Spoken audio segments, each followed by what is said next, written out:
Hello po, magandang araw. Update po tayo dito sa Estanya Phase C project po namin dito sa Biga Tanza. So guys, ito is malapit lang po siya sa Lumina Tanza. Siguro mga 20 minutes lang. So caring-carry naman po. Update po tayo. So bali ito po is asikaso po namin din lahat. Hiwalay din po ang labor sa materyales. Ayun. So mapapansin nyo dito po sa baba, andito na po yung ating mga tiles na gagamitin. Halos kompleto na po to. Kung may kulang man, konti na lang. So guys, pasensya na at hindi ako gano'n nakaka-upload sa sa YouTube channel natin kasi marami po talagang inaasikaso rin. Puro labas na rin po kasi yung projects po ng Ray House Makeover, kaya yung pagbablog natin is medyo actually sa page po tuloy-tuloy kasi may nagsisend po sa akin ang team, nagre-report, pero pag pang YouTube po every Saturday nakaka-update ako kasi pumupunta po kami ni Ray. Ayan po yung itsura ng unit. So ang kulang na lang po dito sa harapan is roofing, tsaka po yung ating gate. So bali guys, ito po, meron pa po mga kulang na materyales pero konti na lang. Tumatakbo na po to ng 250,000 plus sa materyales po pero halos kompleto na. Bali guys, nung isang araw po pala, nag-boost po sila sa slab. Hindi lang natin nakikita gawa ng bago pa kasing installed yun. Ayan. So dito pwede na natin tapakan. So 2 days lang po yung tiling works dito. Ayan, meron namang kasama si Kuya Joan, yung ating tile setter. So yun din po ang kagandahan sa team namin. Matagal na kasi kami, kaya medyo sanay na kami sa galawan kung ano yung procedure, kung anong mga uunahin. So dito nga po pala is naglagay na kami ng kisame muna, sunod po ang tiles. Ang sunod po dito is paglalagay naman ng room partition. Ayan po. So pupunta yung may-ari, sila po magde-decide kung hanggang saan yung kanilang hati ng kwarto. So ang kagandahan po dito sa Estanya, malawak. Malawak po, mas malaki po yung sukat po ng unit dito. Ayan po. So, ang ginamit po ditong tiles is 60 by 60. Ayan. Meron tayong gap at least 2 mm para sa paglalagyan po ng tile grout. Ayan. So, ako, sinuggest ko po kay ma'am na ang gamitin nilang tiles, baba taas, parehas na lang. Sa hagdan na lang po kami magkakaroon ng konting bale o ibang kulay doon. Ayan. So, ito, pwede natin tapakan, pero yung part na yon hindi, kasi kalalagay lang. Ayan po, ang ganda. So, I think parang nasa 4 meters po ata yung pinakalapad. Kasi 120 to 40. Halos, ayan, nasa 4 meters. Yung haba po ata 7. So, may mga abang na po tayo para sa AC, mga additional outlets. Ayan, yung wirings natin. So, dito nga po pala sa unit nila, ma'am, naglagay rin po kami ng insulation, wirings, tapos hardiplex o Shera board, tapos papatungan natin ng PVC panels kasi yun din ang gusto ng may-ari. So, again, kay ma'am tsaka kay sir, thank you po sa pagtitiwala sa Ray House Makeover. Sila po yung first client namin dito sa Estanya na nagpagawa ng full renovation kasama po pinaka-extension. Ayan po. So dito, sagad partition na tayo. Sagad na po yung partition nila dito. Hindi lang po natin makikita yung binuhusan na maliit na back extension doon. So maganda rin po yung ano nila dito. Malapad yung kanilang step. Malapad po. So, ayan. Ganda. Wala pang ganda na, diba? Tapos, ang lawak din po. So, dito po sa hagdan, tsaka na po natin ulit itutuloy yung tiling works natin. Kasi mag-aakyat pa ng gamit. Nagagamitin po sa partition. Magagasgasan lang. Baka ma-damage pa. Panghuli na. Tapos, yung baba, panghuli na rin po yan ita-tiles. Ayan po. So, ito lang po yung part na nilagyan po namin ng slab. Malit lang po yung kitchen area nila dito. So, ang kagandahan po dito sa unit nila, malapad, malawak.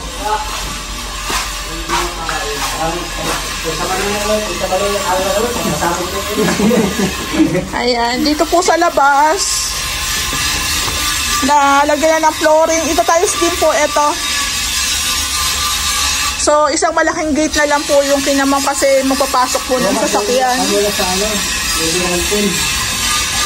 Idagdag ko rin po pala, syempre sabi ko nga sa inyo, pag sa amin po kayo nagpagawa, may kasama na rin po yan, trench drainage. So, inabangan na rin po yan. Ayan po. Syempre, meron tayong nakaabang na tubo dyan. So, pag naglagay po tayo ng gate, at meron po tayong, halimbawa, nagugas tayo ng sasakyan, o kaya yung mga alaga nating aso, pusa, ayan, gagamit tayo ng tubig. Dito na po ang baba ng tubig niyan, na nakakonect po sa drainage.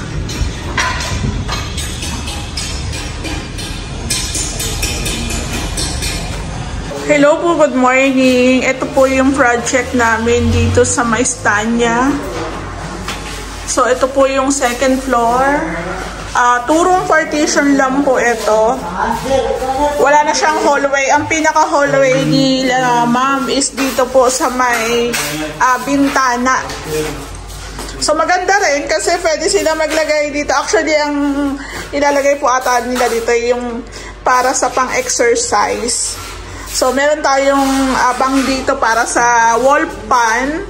Tapos, yun nga, meron pa rin tayong ventilation, yung ating bintana. So, okay din. Tapos, ang laki ng kwarto. Ayan. So, ito po naka-PVC panels din po tayo dito. Yun na rin po talaga ang sinasuggest namin para less maintenance, kahit gumastos sila. Less maintenance na po yan. Ito na lang po yung mamasigahan. So, mas prone po kasi ang kisame sa bitak o crack lines kaysa po sa partition. Kasi ito talaga prone sa init. So, kahit anong ganda ng batak dyan, kahit lagyan mo ng gasa yan, talagang puputok at puputok, lalo na sa sobrang init. So, meron tayong nilalagay. Kahit maglagay ka nito katagalan talaga bibitaw. So, sinasuggest po talaga namin ang paggamit ng PVC panels. Ayan po. Turong partition. Malaki kasi yung unit dito sa Stania, kaya kahit tatlo carry, pero dalawa lang ang gusto ng may-ari. Ito yung master. Ayan po. Tapos, ito naman yung sa kanila, sa anak nila. So, guys, ang ginamit namin tiles dito is 60 by 60. Yan po. Tapos, dito po sa my back extension is naka-slab po tayo dito. Ayan. So, naka-slab po tayo dyan.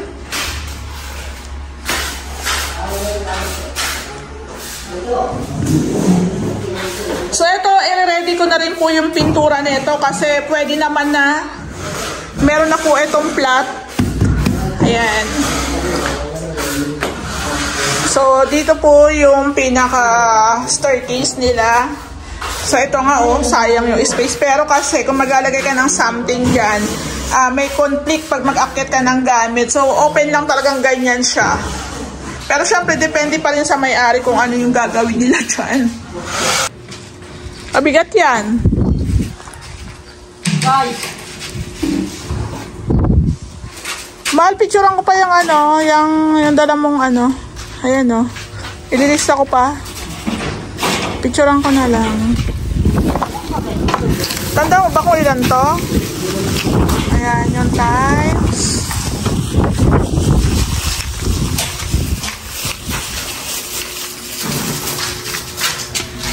Mahal, paano dito? Para picturean ka. Martang, ikaw ba yung mga dito? Hindi, pagsama-samayin mo na yan. 10, 11. 11 yung elbow, tapos ito. Hello po, good morning. Today is Saturday.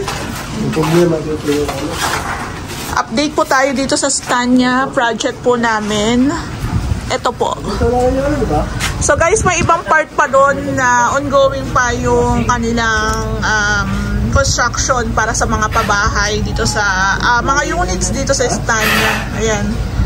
So kung gusto nyo po dito sa may Bigatansa, maganda rin po yung location. Ayan, pwede po kayong mag-inquire sa kanila dito. Malalaki rin po yung kanilang unit. Ayan. So guys, dito may mga materials na tayo. Ayan. Para po yan sa trusses, sa bubong. Tapos meron po kasing part dito sa harap na naka-steel deck din. Ayan po. Naka-steel deck po siya. So dito sa ginagawa po namin, pinalagyan po ni ma'am ng PVC panels. Ayan, PVC panels. So guys, kung pwede na pong mag-install ng aircon, kung halimbawa papa-install po kayo, meron kayong contact, pwede naman yun. Pwede na po nyong isabay para let's say may mga sisinsilin dyan, yung wirings dyan, maabangan na.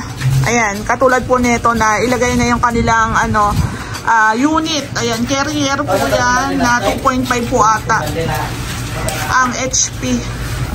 So maganda yan kasi nakaabang na habang ongoing pa yung aming renovation, yung mga nagasgasan, yung hindi pa na mamasilyahan. Ayan, pwede na natin siyang isama. Ayan. Ayan. Tapos dito po, sininsil ng bahagya yung ating flooring kasi i-installan na po ng tiles. Yung taas, naka-tiles na. Ayan. Naka-tiles na po yung taas. So, itong baba, meron siyang topping ganyan, no? May topping siyang manipis. So, kailangan yung tiles natin makakapit. Kaya sinisinsin po ng bahagya yan.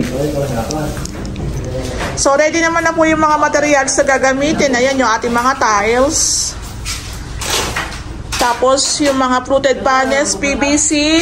Ayan, maglalagay tayo dito ng PVC panels. Tapos, meron tayong resist ceiling dito. Ayan po.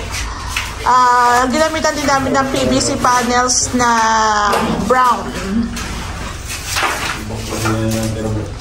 So, ito, papasukan na rin po ito ng tile setter para maumpisa na rin po yung tiling works dito sa baba at saka sa may hagdan.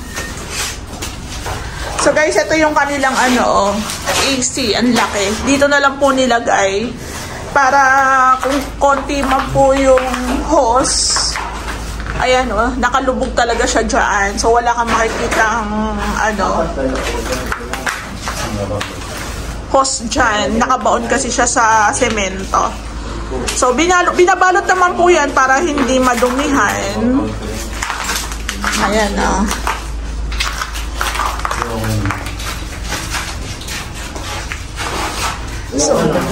So, buong baba naman po nakamasilya na. Ayan, nakamasilya na po yan. So guys, ito yung cove ceiling natin. Ito yung resist ceiling na parang cove lang siya pero tambol. Wala siyang pinaka-cove. Kumbaga tinakpan. Tapos nilagyan po ng kornisa. Ayan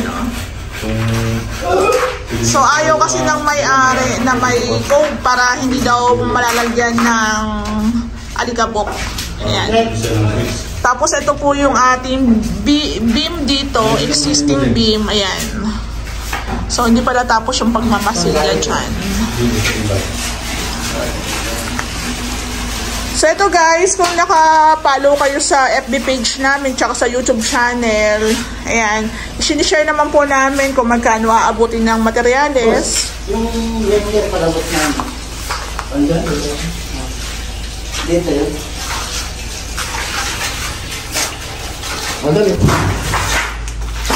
So guys, yung ating hagdan, si tile setter natin ang titira niyan pati dito sa baba. So dito naman po sa taas, tapos na yung tiling works. Ayan, napinturahan na rin. Pero ito first coating pa lang yan. Mag-ano pa tayo dyan tawag dito, magsa-second coat pa. Ayan. So, meron palang mga ibang accessories na nakalagay na. Ayun. Ito yung sagdan nila, oh. Pagdating po sa mga accessories, si client na po ang bahala. Tapos kami na lang po mag-i-install. So, dito, naging suggestion din po talaga namin ang paggamit ng PVC panels. Kasi, yun na po yung binibigay naming finish na para pagdating ng araw, yung kisame natin kahit anong init, kahit malakas ang hangin, hindi po puputok yung mga dugtungan. Kasi maganda po yung PVC panels. Ito naman po, ginamitan po, mataas po ang roofing neto dito sa stand niya. Bukod po sa mataas ang roofing, naglagay po kami ng insulation. Naglagay po kami ng Shera board o Hardiplex na tinatawag, tapos PVC panels. So, bali guys, ang gusto po ng may-ari sa kornisa, kasi mas gusto po namin talaga pag may PVC, kornisa yung nasa corner, yung mga nasa dugtungan. Kasi parang dagdag design, unlike po doon sa mga J-clip. So, ito guys, tingnan nyo, parang highlights nga siya, oh. So, ito talaga, ako, aminin ko talaga, magastos talaga yung diskarte namin, magastos talaga yung suggestion namin, pero pang matagalan, alam namin na tatagal talaga. Kaya guys, yung PVC, oh, mahal, magastos, pero tatagal, di ba?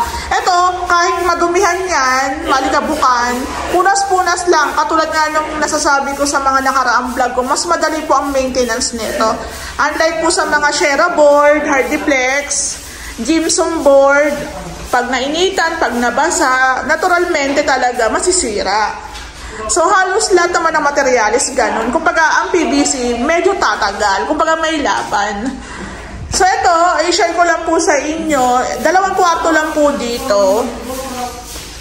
Actually, parang maganda rin talaga yung may accent, katulad po nito. Ito po, kung mapapansin nyo, may mga part pa na parang manipis. First coating pa lang po kasi yan. Ayan, no? May mga part po talaga na manipis pa. Ayan, no? Kasi po, nagsi-second coat kami, third coat, pag malapit na pong i-turn over. Kasi po madudumihan lang dahil may part po ng unit na hindi pa natatiles. Hindi pa namamasilyahan. So, ganon. So, ganon po ang diskarte namin dyan. So, ito guys, i-share ko lang po sa inyo. Limerick po ng Davis ang pinaka-name po ng pintura na to. Semi-gloss finish po ito. Sa amin naman po, pag mga semento, mga wall, concrete wall, semi-finish po ang pintura namin. Pero kung halimbawa, let's say, walang available na semi-gloss, yung gloss, pero mas preferred po namin ang semi-gloss. Ayan. So, ito guys, itong part lang po ng wall na to, ang naka-Limerick Davis paint. Ayan po, ang ganda, diba? Maganda rin talaga yung accent. Tapos ito po, Shera board po ito. Ito na po yung pinaka-partition. Ayan. Tapos guys, meron tayong accent. Yung the rest po na pintura ng ating wall is bridal white naman po. Kung pansinin nyo, ito, yung iba kasi ayaw na ng white.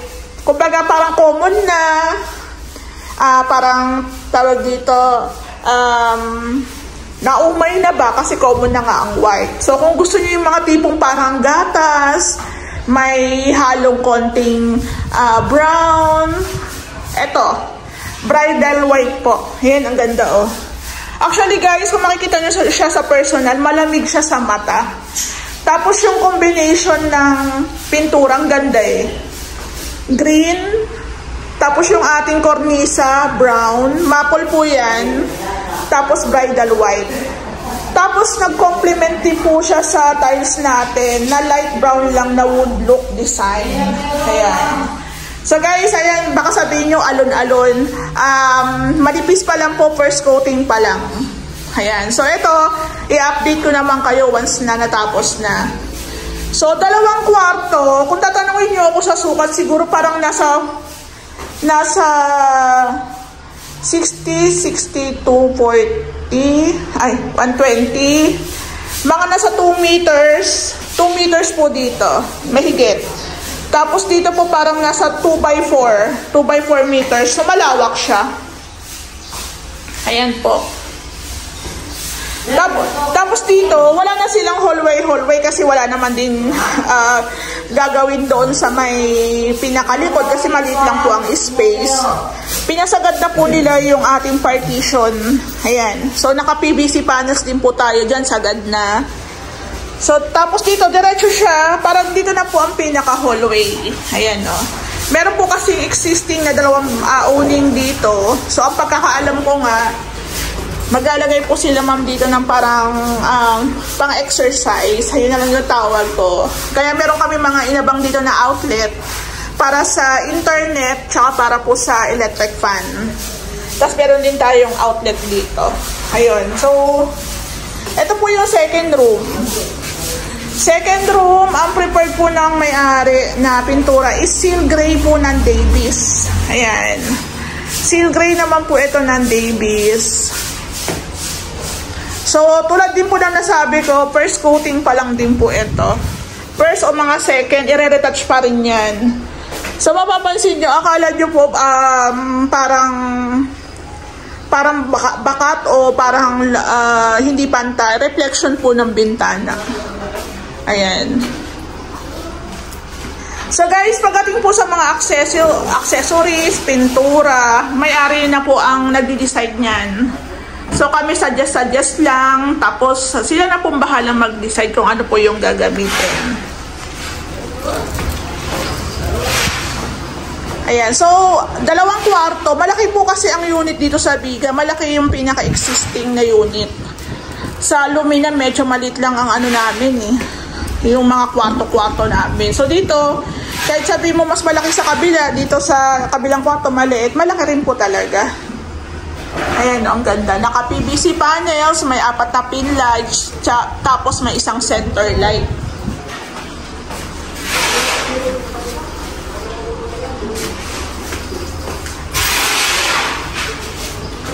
Tapos yung iba pong mga accessories, ibang mga gagamitin, andito na rin. Ayan do. So pagdating naman sa mga accessories na yan, sila na po talaga ang pinapaasikaso namin para wala na rin po kaming intindihin. Kasi at least makakapili rin po sila ng maayos. Hello po, payad na yan? Payad na? Hindi pa po hindi pa ba? So bali guys, ayun, dumating na po yung kulang na PVC tsaka spandrel na gagamitin. So ayun yung kagandahan dito sa Stania. Pasok lang ng pasok na materyales as long as alam nilang meron kayong permit to construct. Ayan. Masarap gumawa. Yun na. Oh?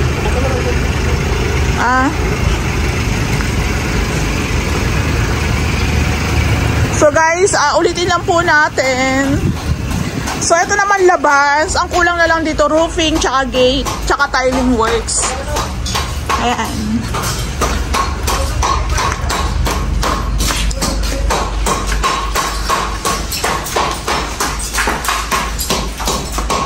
So bali guys, hindi ko po muna ipapakita yung kitchen area. Yung